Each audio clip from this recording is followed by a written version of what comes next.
Fala galera do canal Elite Oculta, quem não me conhece, eu sou o Fael Portinari. E antes de começar o vídeo, eu quero falar de uma novidade aqui rapidinho para vocês. Agora galera, eu estou com um canal de Free Fire. Este canal aqui ó, Faelzinho do Free Fire. Então você ainda que não é inscrito, corra lá e se inscreva. Que vai estar tendo vídeo toda semana, o link está aqui na descrição do vídeo. Então não se esqueçam de se inscreverem e clicar o sininho das notificações. Então galera, faça como a Lilith, ela já se inscreveu no canal e não perde um vídeo, não é Lilith? Eu não perco um vídeo. Então vão lá, corra, se inscrevam. Agora, vamos para o vídeo.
Eu não vou me identificar, mas posso dizer a vocês que tudo que houve comigo neste fim de semana passado é no mínimo estranho, para não chamar de loucura.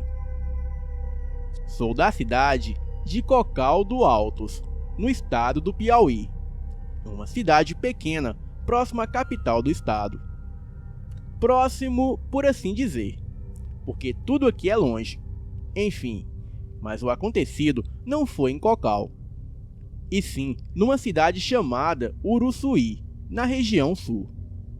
A cidade se localiza no Cerrado Piauiense e é um dos polos agrícolas mais bem-sucedidos do estado.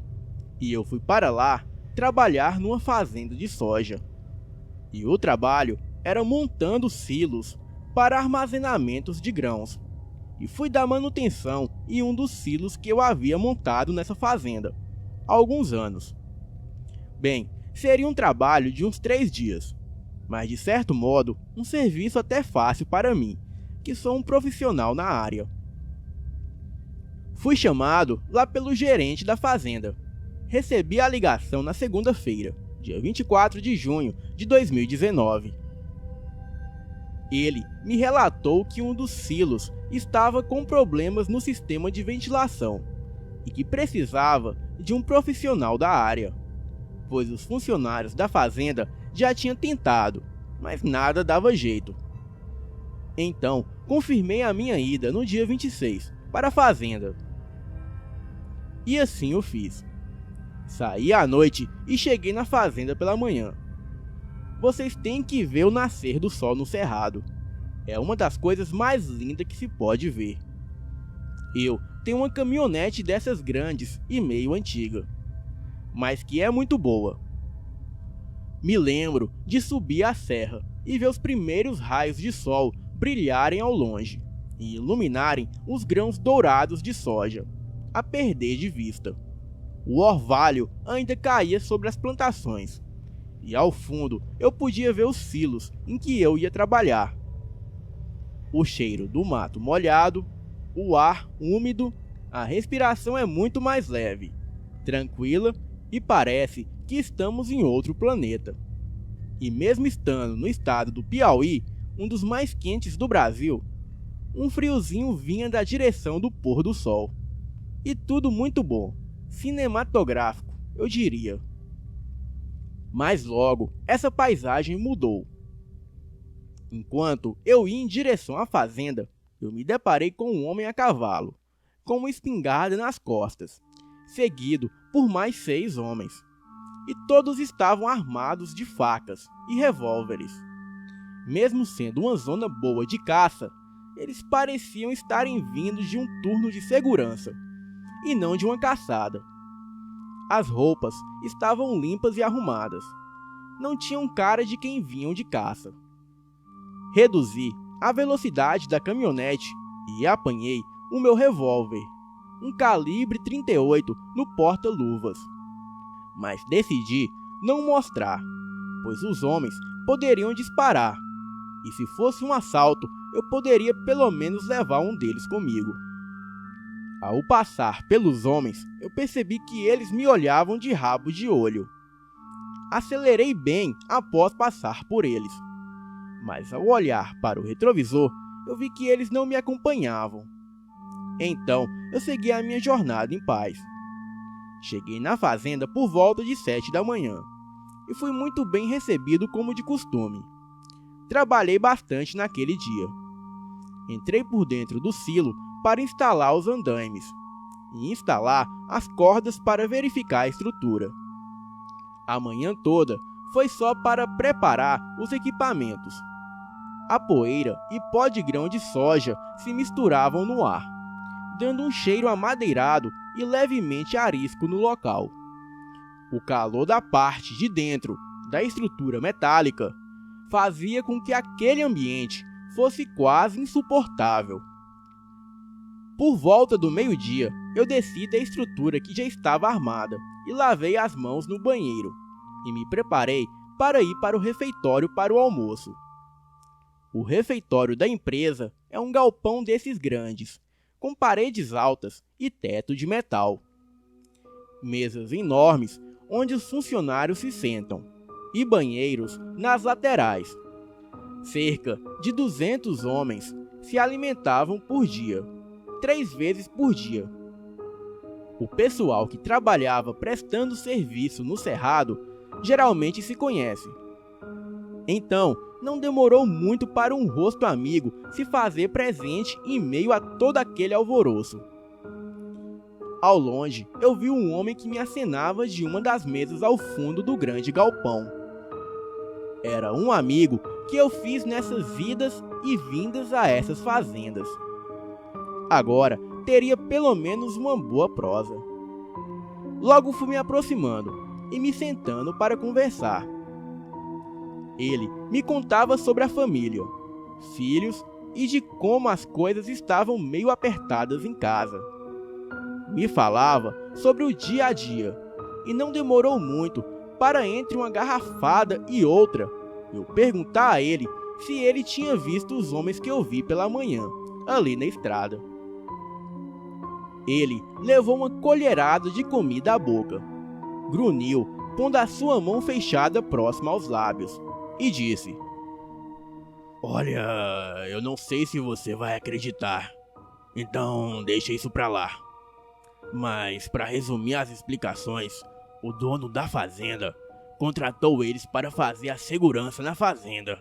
Só isso." Como o assunto parecia incomodar ele, eu decidi não falar mais no assunto, pois estávamos almoçando, e não é bom incomodar os outros enquanto comem. Mas de certa forma, a explicação rasa dele me deixou mais curioso ainda. Trabalhei a tarde toda no sol escaldante, desmontando o sistema de refrigeração, que deu bastante trabalho. Diagnostiquei que um rótulo do fan, que é uma espécie de ventilador gigante, deu problema.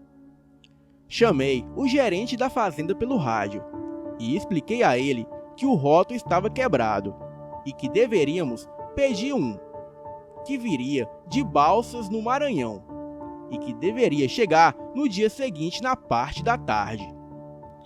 Ele me deu permissão de fazer o pedido da peça. E já era por volta de 6 da tarde, quando terminei de remover todo o rosto e os fios defeituosos lá de cima. Desci e fui para o banheiro para me assear, que é uma maneira de dizer que já estava pronto, limpo e descansado do serviço e pronto para o jantar. Ao descer, eu topei com um grupo de homens que estava combinando de ir a uma festa à noite, para beber umas. dançar e se divertir. Mas eles diziam que não tinha carro próprio. Então, ofereci a eles um acordo, em que iria com eles, e eles me pagariam o frete, um valor de R$ 160 por ida e volta. Eles aceitaram, e marcamos de sair por volta de 8 da noite. Estava tudo acertado. Então, segui para o refeitório e, vendo meu amigo sentado, eu fui sentar-me com ele, para podermos bater um papo. Contei a ele que iria nessa festa, em um vilarejo a uns 35 quilômetros de distância, e o convidei para ir comigo, para me fazer companhia, para caso os homens estarem mal intencionados. Ele quase saltou em mim, como se tivesse visto uma assombração.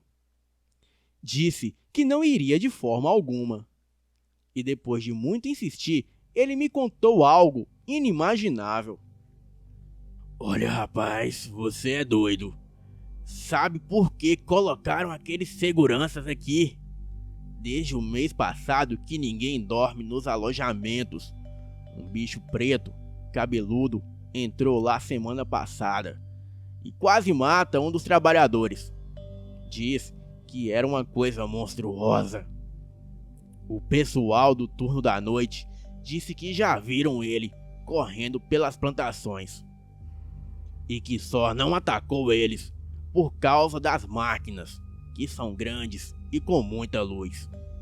Mas eles dizem que é um bicho asqueroso, de cara de macaco misturado com porco, com uma perna de cachorro e uma orelha em pé. Diz que de noite só escuta os grunhidos e o fedor dele, e que de longe só dá para ver os olhos brilhando no escuro. Ele dizia em um tom baixo e olhando para uma mesa que ficava mais distante da entrada onde estávamos. Eu dei uma gargalhada alta. Um lobisomem, você quer dizer? Moço, isso não existe. Se existisse, esse povo já tinha gravado. Você não acha isso? Ah, sei lá, isso é conversa de doido. Ele disse que era para eu fazer o que eu quisesse, mas que ele não iria comigo. Bem, saí de lá chateado. Já tinha ouvido muitas desculpas. Mas lobisomem é demais até pra mim, que sou muito brincalhão. Então fui me arrumar para a festa. E saímos no horário combinado. Durante todo o caminho, os homens que eu fui levar não diziam uma palavra. Ficavam olhando para os lados, para as moitas e pareciam estarem sempre opostos. Cena que mudou ao chegarmos à festa. Pouco tempo de estadia lá e logo arrumei um rabo de saia para me acompanhar na festa. Dancei com essa moça a noite toda. Bebemos umas cervejas e por volta de 4 da manhã voltamos para a fazenda. E na estrada de volta, topamos com os ditos seguranças do dia passado. E fomos advertidos por eles que essa noite seria meio conturbada e deveríamos ter cuidado e não ficar perambulando por ali. Não brinquei com os ditos seguranças. Além de armados, não tinham cara de muitos amigos. Então, optei por apenas assentir com a cabeça. Além do mais, eu estava meio bêbado, e não seria uma boa ideia discutir com os homens. Segui viagem em direção à fazenda, sempre olhando pelo retrovisor. Algo parecia me dizer que alguma coisa estava no mínimo estranha, para não dizer o mais. Numa dessas olhadas, eu me distraí e só ouvi um dos homens gritar: "Cuidado!" Em seguida, uma pancada forte. Atropelei um animal.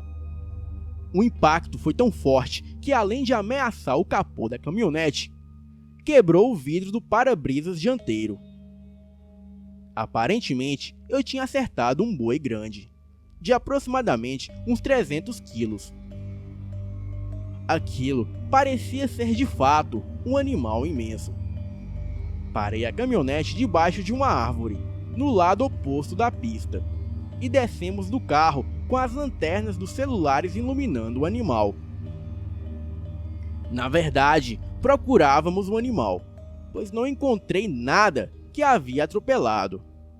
E foi quando olhei um pouco mais ao longe e avistei um animal caminhando, cambaleando. Mas antes mesmo que eu pudesse falar qualquer coisa, o animal se pôs de pé como um homem. Aquilo tinha fácil uns 2 metros, e era imenso e parecia um urso negro. Mas da distância em que estávamos, não dava para ver as características dele. O meu corpo gelou quando vi aquele par de olhos amarelos me olharem. Senti a minha alma temer. Corri de volta para a caminhonete, chamando os outros e gritando que o bicho estava ali. Gritava desesperado, enquanto ligava a caminhonete novamente. Os homens correram para o carro, e ao olhar na direção do bicho, eu vi que ele não estava mais ali. Mas eu podia sentir que ele nos observava. E assim que a velha caminhonete deu partida, eu arranquei muito rápido. O fedor de óleo queimado invadia a cabine da caminhonete. O ranger dos metais no capô parecia anunciar uma tragédia. E sem ver muito, por conta do para-brisas, só me restava confiar. Chegando na estrada da fazenda, topamos com mais seguranças e os contei o que tinha acontecido. Eles então nos acompanharam até os alojamentos. Os alojamentos ficavam na parte de trás da fazenda, próximo ao milharal. Era uma sequência de quartos, de 4 acomodações, em fila, parecendo esses hotéis de beira de estrada. Os banheiros eram compartilhados e ficavam na parte dos fundos com pequenas janelas. Eram escalações simples, mas bem eficazes. Então, parei a caminhonete em frente ao alojamento. Enquanto desliguei o motor, eu ouvi um barulho estranho e um cheiro de plástico queimando. Sabia que algo em meu carro estava quebrado, mas eu não podia me dar ao luxo de mexer nele agora, pois o medo me percorria o corpo. E eu só apanhei as minhas coisas e fui para o meu quarto. Entrei, tranquei a porta e fiquei quieto, pensando no que tinha visto. Já eram por volta de 3 da manhã, quando ouvi os cães da fazenda muito agitados. Senti que algo estava errado.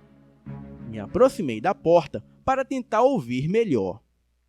E foi quando ouvi algo muito forte correr lá fora. Era uma espécie de galope, ou corrida, mas com um som de patas de algo grande. Mas não tinha som de cavalo ou boi. Se parecia, mas com algo como um cão, ou sei lá. Mas eu estava prestes a descobrir, pois logo a corrida se aproximou do alojamento. E quase que num reflexo, eu me afastei da porta e corri para as minhas coisas, para apanhar o meu revólver. E foi quando algo se jogou contra a porta. A porta do alojamento era um tipo de madeira bem maciça, mas a coisa conseguiu rachar um pedaço da porta na primeira investida. Percebi que o trinco não suportaria, e ouvi a coisa se afastar para mais uma investida. Então abri a janela devagar e me posicionei para pular assim que a criatura entrasse. Isso me daria tempo de correr para algum lugar. O meu plano era o banheiro, cuja as portas eram de metal e a estrutura era de concreto e não de madeira. Bem, dito e feito, a criatura investiu contra a porta, a derrubando. Os cães da fazenda ecoavam e tentavam investir contra a criatura. Mas acho que por eu ter atropelado ela, a criatura estava com muita raiva e sedenta por sangue. Quando a coisa entrou, eu saltei pela janela, mas por um segundo eu pude vislumbrar a morte que me cercava.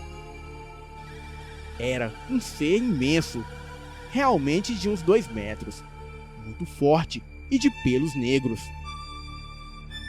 A cara parecia muito com a de um cão, mas com as orelhas pequenas e murchas. Pouquíssimos pelos das partes de baixo, deixando à mostra as pernas terríveis, de joelhos invertidos. Eu corri gritando em direção ao banheiro. E a coisa ainda tentou saltar pela janela, mas por ser pequena, a criatura deu a volta pela porta, o que provava que aquilo tinha uma certa inteligência. Todos saíram de seus quartos. Alguns que viam a criatura simplesmente voltaram aos seus quartos e trancavam as portas. Outros sacavam revólveres e tentavam atirar naquilo. Eram tiros, urros, uivos e latidos, gritos e terror. 2 dos seguranças que estavam perto atiraram acertando a coisa, fazendo aquilo urrar e uivar. Eu juro por tudo de mais sagrado que aquela coisa gritava como uma pessoa que se machuca. Mas a criatura não desistiria de mim. E deu a volta e se pôs atrás do banheiro, me esperando chegar para perto. E no medo, ao invés de entrar de volta, eu corri para o silo que eu estava consertando. Subi e entrei para dentro do silo. Eu sabia que aquilo tinha me visto e sabia que ele não tinha destreza para subir e entrar no silo. Segui a noite toda ouvindo aquilo correr e gritar e uivar ao redor do silo. Os homens atiravam contra ele, até por volta de 3 ou 4 da manhã, quando eles conseguiram finalmente se livrar daquilo. Mesmo com os homens me garantindo que aquela coisa havia sumido, eu não saí do silo enquanto o sol não raiou. E após sair do silo, eu vi o estrago daquilo. Portas arrancadas, cães e cabras mortas, e marcas de bala por todos os lados. E alguns tratores que também sofreram da raiva da criatura. Um prejuízo milionário. No mesmo dia, eu consertei o meu carro. Precisei de um radiador, e até usei de uma das caminhonetes da fazenda. Voltei para casa sem nem falar com a gerência da empresa.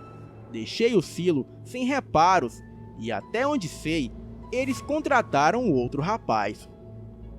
Mas eu nunca mais voltei naquele lugar. Fiquei sabendo esses dias que uma semana depois de eu ter ido embora, a polícia foi chamada numa fazenda próxima. Eles encontraram um homem nu, todo ferido, preso numa cerca elétrica de proteção, que circundava os alojamentos dessa outra fazenda. Mas mesmo sabendo que este rapaz machucado que acharam era de fato o bicho, eu não me atrevo a voltar naquele lugar. Este país esconde cada coisa nessas vilas e lugares mais isolados. Eu não acreditava e achava que se um dia eu visse um lobisomem, eu daria um tiro na testa da coisa. Mas a verdade é que quando eu vi pessoalmente, eu percebi que aquilo não era só forte, mas também inteligente. E sabia que naquela situação eu era a presa.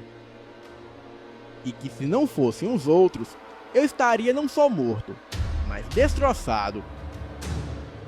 A fazenda onde ocorreu isso faliu recentemente. As pessoas não queriam trabalhar lá. E como não conseguiram explicar para o seguro o que havia destruído os alojamentos e tratores, acabaram sendo processados pelo Ministério Público, por supostamente tentarem fraudar o seguro. Este é o meu relato. Boa noite.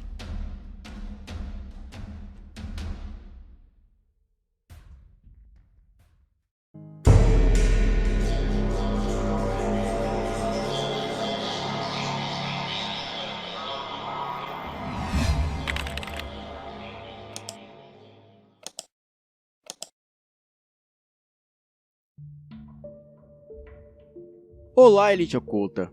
Me chamo Jair Dias. Sou natural da cidade de Caracol, no sul do estado do Piauí. Hoje tenho 63 anos e, por ser de idade e não ser letrado, eu pedi para o meu filho escrever essa história para mim poder mandar para o canal. Mas mesmo sendo de idade, eu sou um fã de suas histórias. Sempre vejo todas e fico me recordando das minhas histórias também. Em uma dessas lembranças, eu decidi contar também a minha experiência com essas coisas. Então, fiquem com a minha história, de algo que vivi de verdade e nunca vou me esquecer. O ano era 1974.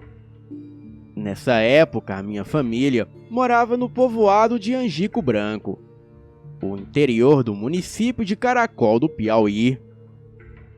Naquela época, era comum o meu pai sair para trabalhar na várzea em outras roças, e eu ficar sozinho com a minha mãe e os meus irmãos na roça. E contando com todos os filhos, éramos 7. Mas naquela época, eu tinha apenas 17 anos. Eu era o mais velho com 17. E os meus irmãos tinham entre 11 e 16 anos. Naquela época, os estudos não eram prioridade. Então, não íamos à escola. A nossa ocupação era cuidar da roça e dos animais. E naquela época, o meu pai trabalhava numa colheita na várzea, em uma fazenda que ficava a um dia de jornada de onde nós estávamos.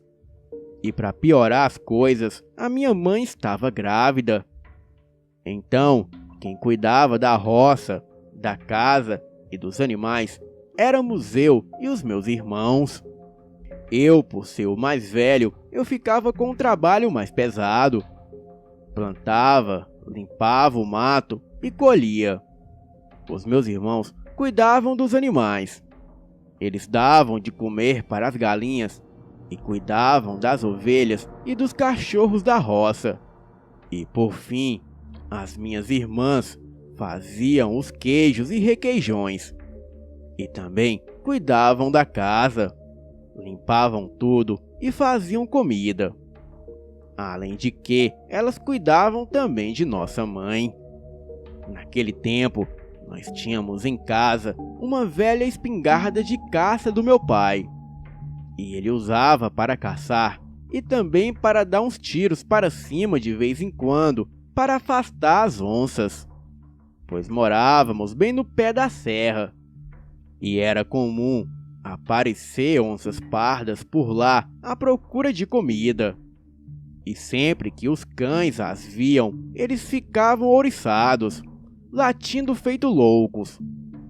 E eu sempre ia até lá e dava 2 tiros para cima para afastar as onças, pois mesmo tendo 17 anos e sendo o mais velho, eu não tinha o costume de caçar onças. Porém, eu não poderia deixar a minha mãe grávida sozinha em casa.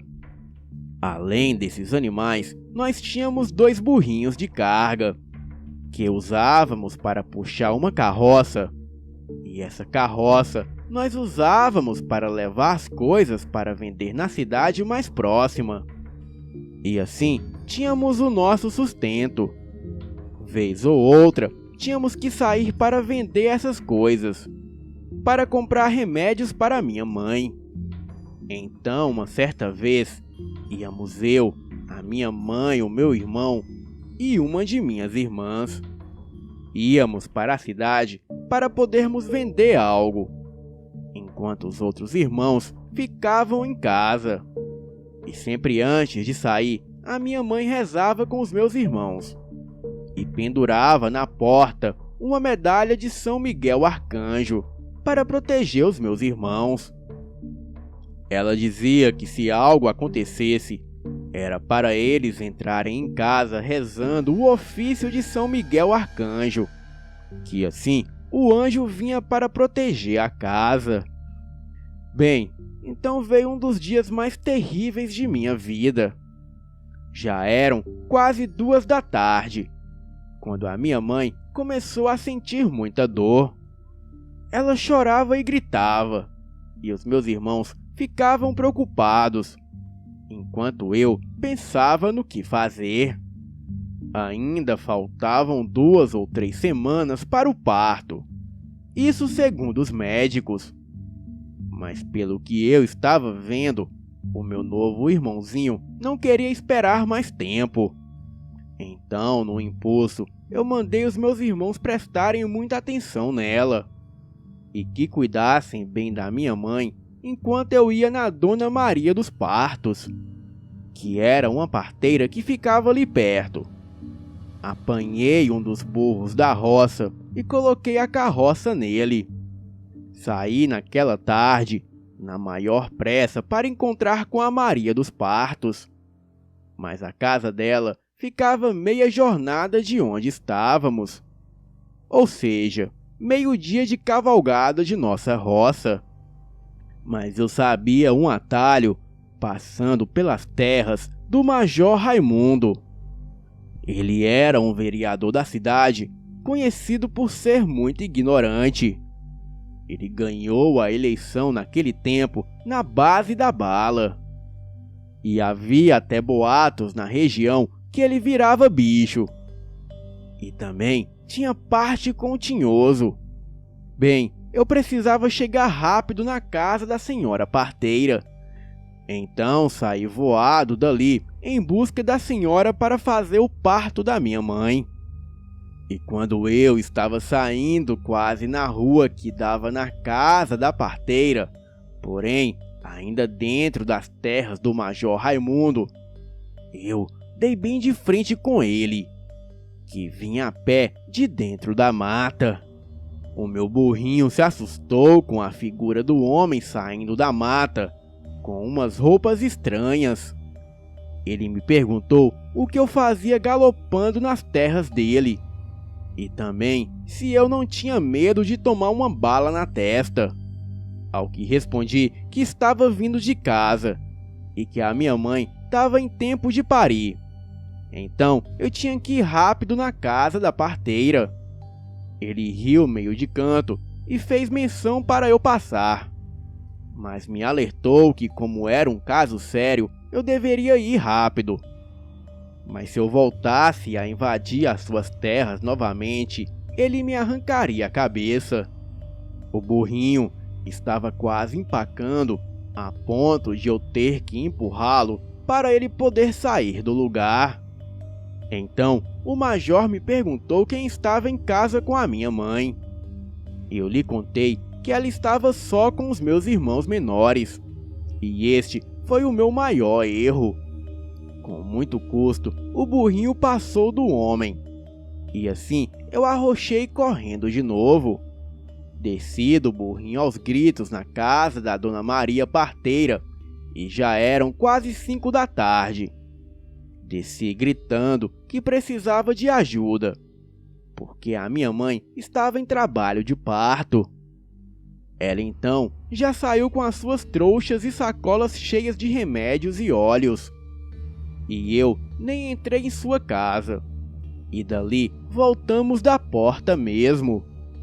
Contei a ela sobre o caso com o major, e a senhora me advertiu que deveríamos andar mais rápido, porque o povo da região dizia que ele virava bicho, e consequentemente poderia ir atrás da minha mãe por causa do bebê que estava prestes a nascer. Então eu fui o mais rápido possível. A Dona Maria foi montada no burrinho e eu a pé puxando ele. Enquanto caminhávamos, ainda voltando por dentro das terras do Major, a Dona Maria ia rezando bem baixinho, pedindo a ajuda de Deus para a nossa casa. Ela rogou a todos os santos que conhecia. E assim que chegamos em casa, eu vi o meu irmão Beto sentado na calçada com uma espingarda na mão. A Dona Maria já desceu do burrinho brigando com ele, dizendo que aquilo não era brinquedo e que ele tinha que guardar aquele negócio. Então, ele contou que quando eram umas 6 da tarde, o major veio até a nossa roça e ficou na porteira olhando para a casa como se quisesse entrar. Ele ficou com muito medo do major querer alguma coisa e então pegou a espingarda. Tomei a espingarda da mão dele e mandei ele para dentro. Pendurei a medalha de São Miguel Arcanjo na porta e um forte aperto no coração me dizia que alguma coisa ruim estava prestes a acontecer. A Dona Maria estava cuidando da minha mãe e as minhas irmãs estavam ajudando ela. Eu e os meus irmãos estávamos rezando no oratório da sala. Para quem não sabe, um oratório é uma coisa que parece uma capelinha de madeira, onde colocamos os santos e rezamos para eles. Bem, já era quase 10 da noite, quando a minha mãe começou a entrar em trabalho de parto. Os cachorros do lado de fora começaram a latir para alguma coisa. Bem, e era aquela gritaria, os latidos de cachorro e os gritos da minha mãe para empurrar o bebê. Havia um clima muito estranho na casa. De repente, eu ouvi algo bufar na janela da sala, como se estivesse nos olhando pelas frestas da janela. Bem, senti um calafrio forte. Meus irmãos começaram a gritar de medo. Então, eu apanhei a espingarda. Enquanto a segurava, eu tremia de medo. Fiz menção de abrir a porta, quando a Dona Maria gritou do quarto. Ela esbravejava que não era para abrir a porta por nada, e que eu deveria rezar e pedir a proteção de São Miguel Arcanjo, e assim o diabo não entraria. Neste mesmo momento, algo se jogou contra a porta tão forte que eu senti as paredes de adobo cru da nossa velha casinha tremerem. Aquela coisa corria e urrava ao redor da casa, batendo nas janelas ao redor. Corria de um lado para o outro, e eu poderia jurar que era mais de uma criatura de tão rápido que aquela coisa era. Pois ora batia na janela do quarto da nossa mãe e outra hora na porta da sala. Aquela criatura já estava prestes a derrubar a porta da sala, quando eu ainda rezava e então falei bem alto: "Valei-me, meu São Miguel Arcanjo, protetor dos fracos, guerreiro sagrado de Deus forte." Na mesma hora, eu ouvi um tiro. E em seguida, algo muito pesado caiu no terreiro, se estribuchando e gritando. Ouvi a voz do meu pai gritando do lado de fora. Abri a porta e o que vi no terreiro brigando com os cachorros era uma coisa que parecia vir direto do inferno. A criatura parecia um cachorro gigante com olhos grandes e vermelhos. A cabeça parecia a cabeça de um cachorro pastor alemão, porém com os dentes para fora. Aquilo se pôs de pé e olhou para minha direção. Eu vi quando os olhos vermelhos da criatura se arregalaram me olhando, e aquela coisa veio na minha direção, correndo com muita raiva e fúria. Mirei a espingarda e dei 2 tiros bem no peito da coisa. Aquilo parou de correr e tentou pôr a mão no peito. Ele tentava tirar algo como se estivesse machucado muito. Aquela coisa saiu correndo para dentro do mato com os nossos 4 cachorros correndo atrás dele. E dava para ouvir enquanto aquilo corria mata adentro, sendo perseguido pelos nossos cachorros. O meu corpo se arrepiou todo e o meu pai veio correndo para dentro de casa. Os meus irmãos estavam chorando e as minhas irmãs estavam ajudando a Dona Maria. Bem, já eram quase 3 da manhã quando meu irmãozinho nasceu. Quando o terror havia passado, eu perguntei ao meu pai o porquê ele tinha voltado mais cedo. E ele contou que estava trazendo as coisas da colheita do campo para a fazenda, quando um enorme cão negro o acompanhou. Ele diz que não olhou direito para o cachorro, mas o cachorro ficou ali olhando fixamente para ele. Então, ele deixou as coisas e pegou o cavalo para ir para a venda comprar mantimentos para a semana. E o cachorro que estava com ele mais cedo apareceu novamente, só que desta vez estava muito maior. E à medida que ele andava com o cavalo, aquele cachorro ia ficando cada vez maior. Até que quando ele chegou na frente do cemitério, aquele cachorro sumiu e no mesmo momento ele sentiu um aperto no coração. E então logo se lembrou de casa.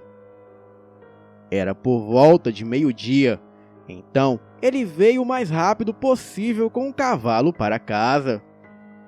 Porque, segundo ele, esta visagem significava que alguma coisa de ruim estava prestes a acontecer. Este foi o meu relato que nunca esquecerei até o último dia da minha vida. Boa noite.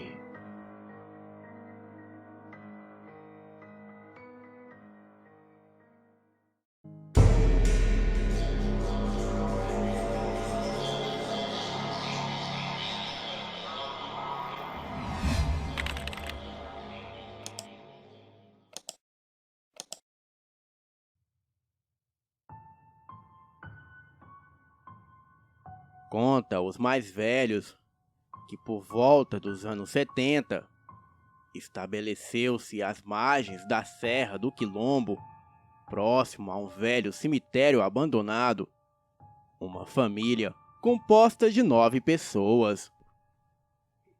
Eles chegaram em um fim de tarde e ergueram para si uma casa, sem pedir permissão, utilizando-se do local madeiras e palhas.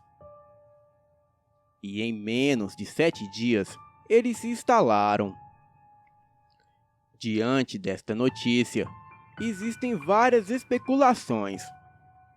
Fato curioso é que dos 9 integrantes da família, 2 eram os genitores, e os demais eram filhos do casal. Dentre eles, o mais novo ainda no colo, e o mais velho com 13 anos de idade. E dentre os filhos não havia nenhuma menina, todos eram homens. Os moradores de Currais, no estado do Piauí, aproximaram-se dos novos vizinhos, a fim de colher informações sobre as suas vidas. E descobriram que nenhum deles eram batizados. E do seu passado pouco puderam extrair, tornando-os assim ainda mais misteriosos. O aspecto físico eram de pessoas de bons costumes, brancos, altos, erguios, sendo que o menino mais velho era orelhudo, estranho e pálido, e também era muito calado. Naquela época, o policiamento se reduzia ao soldado Raimundão. Ele era o delegado, e o seu contingente era o Antônio Maria, que era outro soldado. Então, o povo decidiu convocar todos da cidade e enfrentar o problema. Vocês devem estarem se perguntando de que problema. Bem, nesta época, a região do município de Currais estava numa situação meio precária, pois muitos animais das pequenas fazendas próximas estavam sofrendo ataques de um animal grande, que parecia estar matando as suas criações. E naquela época não tinha isso de IBAMA, ou de ajuda da Polícia Militar ou da Polícia Federal, pois naquela época tudo era resolvido no tiro. E era assim que cada um resolvia os seus problemas. Então, montou-se uma comissão presidida pelo subdelegado. Ele estava fardado. Farda essa lhe foi emprestada pelo compadre de União. E este grupo convocou fazendeiros de Currais. Então, vieram capatazes de Caiana e do Murruás Velho, que são fazendas próximas da região. E até mesmo um velho coronel chamado Domingos veio junto. O ano era 24 de maio de 1972, e esta era uma noite de lua cheia. E por volta da meia-noite, na subida da Serra do Quilombo, que ficava ali perto, vinham todas as pessoas em segredo para juntos saírem marchando rumo ao pequeno cemitério. As pessoas estavam crentes de que o lobisomem seria pego e morto. Aquelas pessoas colocaram de isca o seu Manuel da Vaca.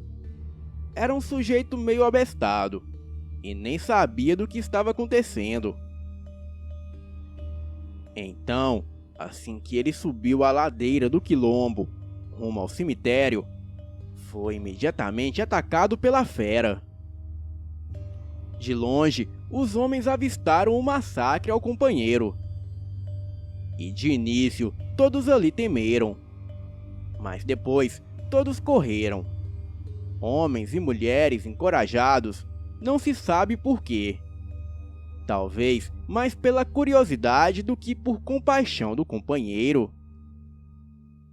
Foi uma correria, um desespero geral. E na escuridão se escutava gritos e gente apavorada.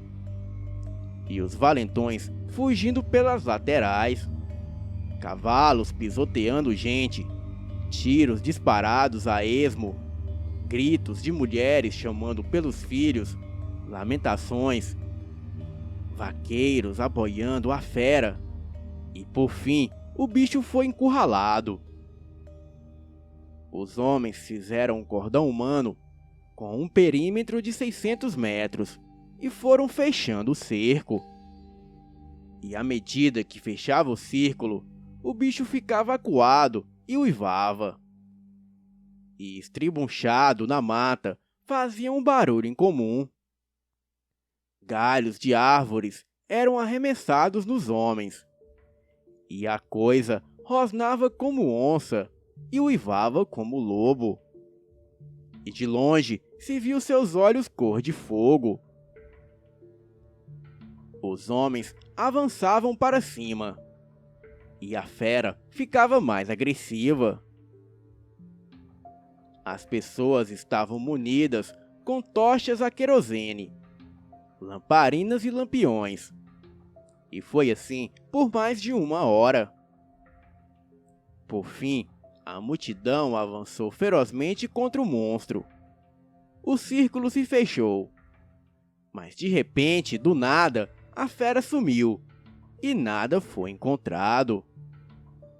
Encontraram apenas troncos de árvores descascados e o chão riscado por enormes garras. E ali no chão havia um chumaço de pelo negro. Também havia baba impregnada nas folhas e um cheiro insuportável de enxofre. O local revirado parecia o palco de um exorcismo, e nada da fera ser encontrada. A lua, à medida que o tempo passava, clareava mais e mais o lugar. E podia-se ver toda a cena. E já não era mais necessário as tochas, e nem lamparinas. Provavelmente, aquilo havia voltado à sua forma humana e se misturado entre a multidão despercebida. E assim continuava ali mesmo, sem dar alarde. Ou talvez a fera poderia até mesmo ter se transformado em cachorro e ficado no meio daquelas centenas de cachorros que haviam no momento. Bem, o certo é que a fera havia escapado. Este episódio macabro jamais foi esquecido e ficou nas lembranças do meu tio e do meu pai. E quando sempre tinha oportunidade, contava essa história. Aquele lugar onde a fera mostrou todo o seu poder, sumindo diante de todos. Aquele sítio até hoje é temido. Os moradores próximos contam que em noites de lua cheia ouvem gemidos, uivos, latidos e barulhos sem explicações. E o movimentar de folhas secas e soltas, se deslocando, insinuava um caminhado. E no dia seguinte, as pessoas encontravam pegadas enormes. Em algumas noites, ainda ecoam os gritos daquela noite fatídica. Como se o local ainda revivesse toda a cena. Era como se as árvores ainda tivessem toda a energia vivida. E muitos acreditavam que toda noite a floresta voltava no tempo. E por esse e muitos outros eventos, as pessoas passaram a acreditar que ali havia um encanto, no qual não foi quebrado. E o lugar ficou conhecido como o Sítio do Encanto. Muitos homens que estiveram naquele dia ainda se perguntavam por que o monstro não fugiu, pois aquela coisa corria como raposa. E também porque escolheu aquele lugar para encerrar os seus dias de assombração. E alguns não entendem por que aquela fera não atacou a multidão. Então ficou a pergunta inevitável, pois afinal de contas, todos se perguntam quem era o lobisomem de Currais. Boa noite.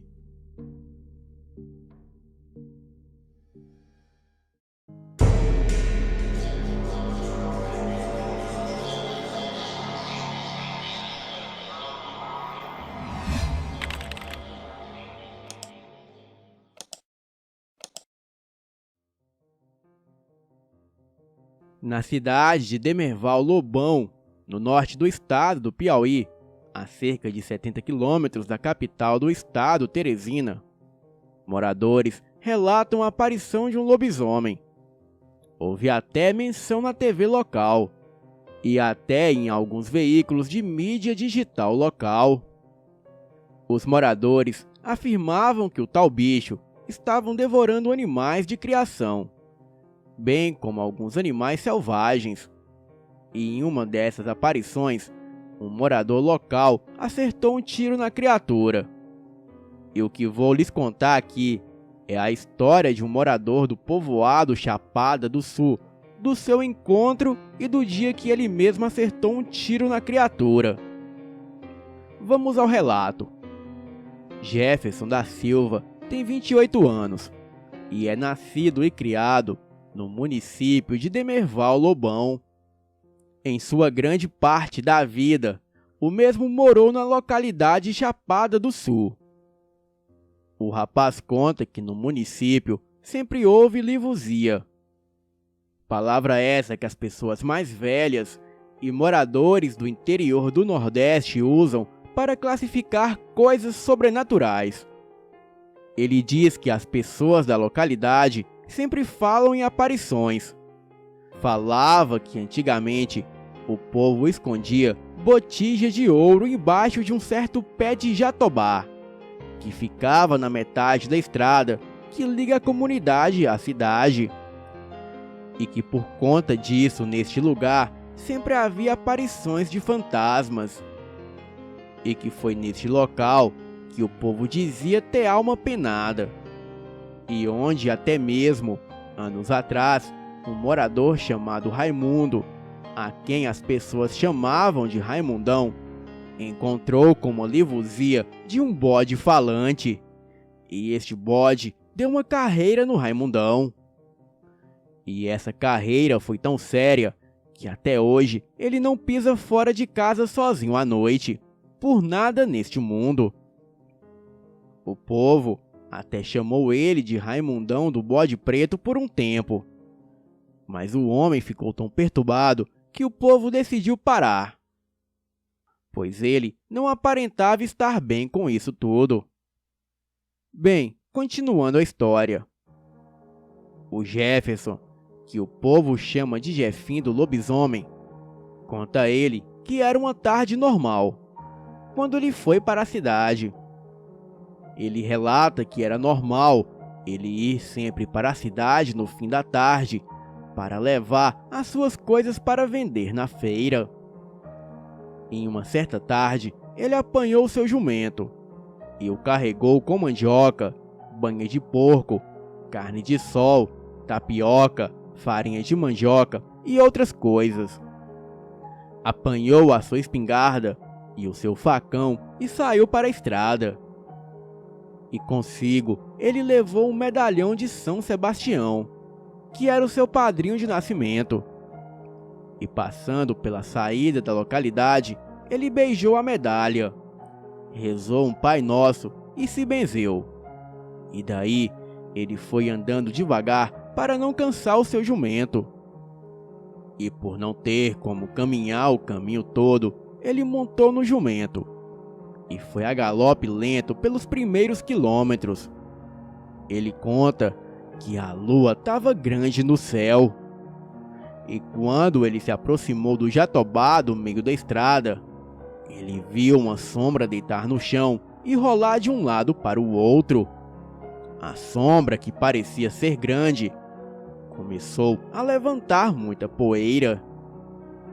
E assim que viu aquilo, o jumento logo empacou. As pernas do Jefferson tremeram, o seu coração apertou e ele só pensava em São Sebastião, o seu padrinho.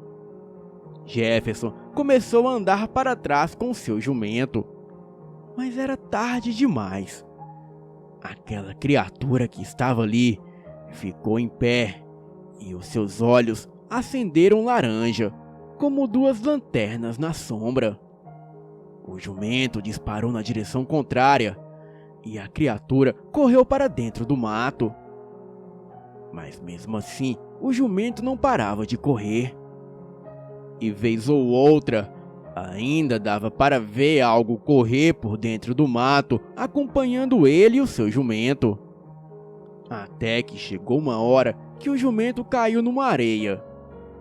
Se levantou e saiu correndo, deixando o Jefferson para trás com aquele bicho, que a este ponto continuava vindo para cima dele. Era uma curva longa aonde o jumento havia caído. Então, deu tempo do Jefferson levantar e fazer mira com seu facão.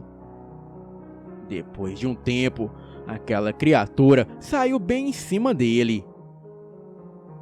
E assim, foi possível ver aquela coisa grotesca. Aquilo tinha orelhas que pareciam arrastarem no chão. A criatura, muito ensandecida, vinha com tudo para cima do Jefferson. Ele conta que o fedor daquela coisa era horrível. E aquilo tinha uma cara que parecia cachorro. Porém, aquela coisa corria igual gente. O Jefferson não pensou duas vezes. E assim que o bicho se aproximou, ele fincou seu facão no peito da criatura. A coisa correu para dentro do mato, fazendo muito barulho e gritando. O Jefferson ficou banhado pelo sangue da criatura. E ele conta que aquele sangue fedia carniça, fósforo queimado e ferrugem. Ele ficou com tanto medo que ele não voltou para casa naquela noite. Ele subiu em uma árvore e ficou ali em cima, até o dia amanhecer.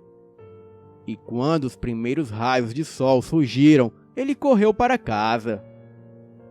E chegando lá, ele pôde ver o seu jumento são e salvo.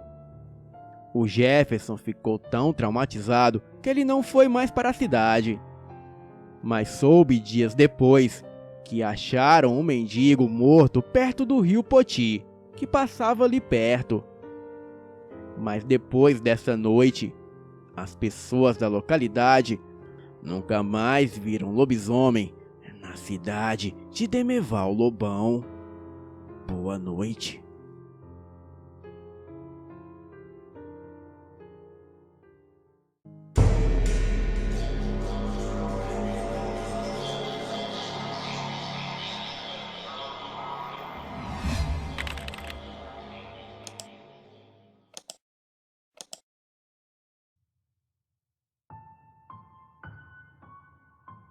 Antigos moradores do bairro Santo Antônio, em Altos, no Piauí, relatam uma aparição de uma estranha figura de um cão assombrando aquela região, por volta dos anos 1990 e também no início dos anos 2000.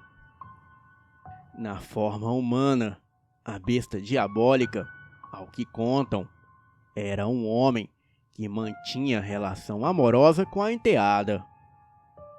E ao que dizem, era um tipo muito estranho e desengonçado. Tinha braços, pernas, costas e orelhas peludas. Os seus pelos eram tantos que pareciam saltar de dentro do ouvido e do nariz. A molecada do bairro Santo Antônio tinha muito medo do sujeito. E sempre que o viam, sentiam arrepios e corriam às léguas. Catarina, mãe da minha filha mais nova, sempre me contou essa história. E ainda me contou da luta do seu irmão Tiago contra a fera medonha. Segundo ela, Tiago, um dos seus irmãos, havia sido contratado por um prazo curto, como vigia noturno do Colégio Antônio Gonçalves da Costa, ali mesmo no bairro. E numa das noites, ele estava sentado numa cadeira, e era por volta de 2 horas da madrugada. O céu estava claro, e a lua cheia estava a pino. E no interior do estado do Piauí, é comum que em noites de lua cheia se faça um calor absurdo. Mas nesse dia específico, corria uma brisa suave e fria. E foi aí que o vigia percebeu um barulho de cães um pouco distante dali, mas que se aproximava aos poucos, como se os cães viessem ao longe brigando pelas ruas. Os cães brigavam com algo ou com alguém. E como o colégio estava em reforma, tinha uma parte do muro que estava derrubada para correção das rachaduras. Bem, o barulho se aproximava e os cães pareciam enfurecidos. Mas ao dobrar a esquina do colégio, os cães foram desistindo, enquanto aquela criatura que eles perseguiam veio bem rápido e entrou para dentro da escola, pelo buraco que havia feito no muro. Tiago, assustado, puxou o facão que levava na cintura e se preparou. E de repente, o bicho apareceu e foi para cima dele.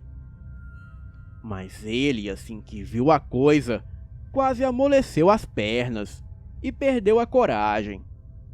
Mas como não tinha outro jeito, acabou por enfrentar o bicho. E assim, lhe dando umas facãozadas, enquanto a criatura pulava e fazia barulhos assustadores. Tiago, em pânico, saiu correndo para casa, deixando para trás os seus pertences, como garrafa de café, lanterna e outras bugigangas. E ao chegar em casa, Tiago quase quebra a porta gritando pela mãe, que logo abriu a porta.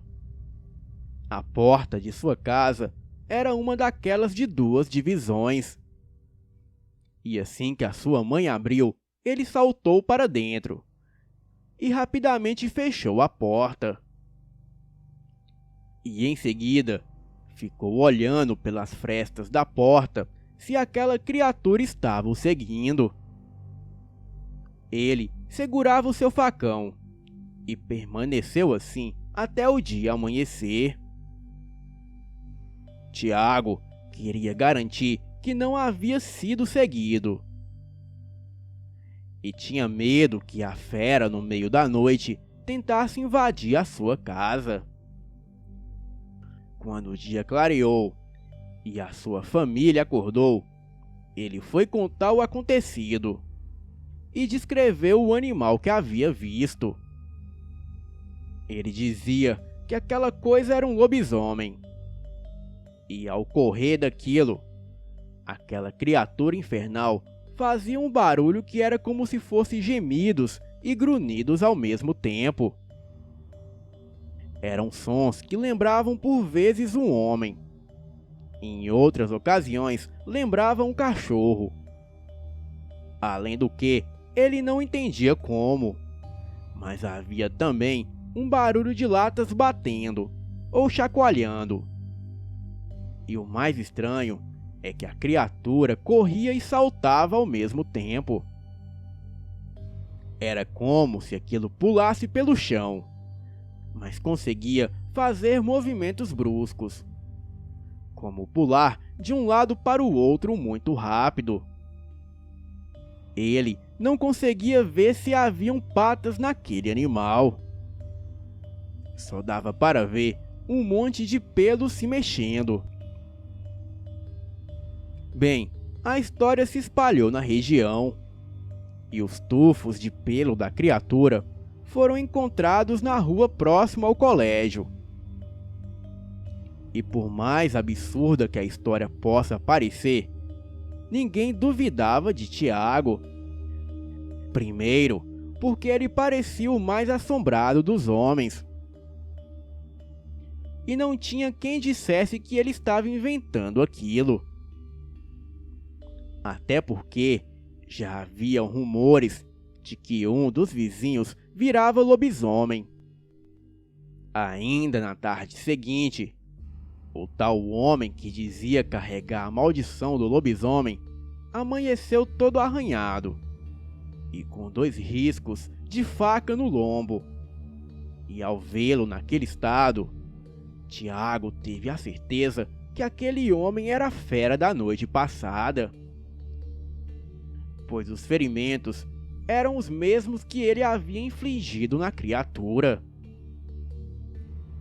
Tiago ainda tentou confrontá-lo e queria arrancar a verdade dele de qualquer jeito, mas o homem negou bruscamente a história. Mas contudo, não conseguia fornecer explicações plausíveis para os seus ferimentos. Além do mais, por ser de família cigana, era melhor não mexer com ele, pois os ciganos são muito unidos, de maneira que se mexe com um, se arruma confusão com vários, e assim se acaba por perder a própria vida. E mesmo se o homem confessasse, o que seria feito? Pois até então, virar lobisomem não é crime, e ninguém vai preso por ser um lobisomem. E apesar da negativa, todos no bairro acreditavam que ele era o lobisomem. Arcanjo, um mototaxista que morava ali perto, confirma que haviam tais boatos na época. E que ele era uma das crianças que temiam aquele homem. Chegou a contar que o Antônio, outro morador do bairro na época, teria também enfrentado a criatura. De acordo com Arcanjo, o seu Antônio hoje em dia é conhecido como Toim, o açougueiro. Mas na época, Arcanjo tinha 17 anos e namorava uma menina muito bonita que morava no interior ali próximo. O lugar se chamava Colônia do Padre. E ele iria visitar essa menina quase todas as noites. Até que em uma certa noite, Arcanjo foi visitar sua amada. E neste dia, foi bem quando essa família de ciganos haviam acabado de chegar na cidade. E nesta noite, Arcanjo havia demorado mais do que de costume na casa de sua amada.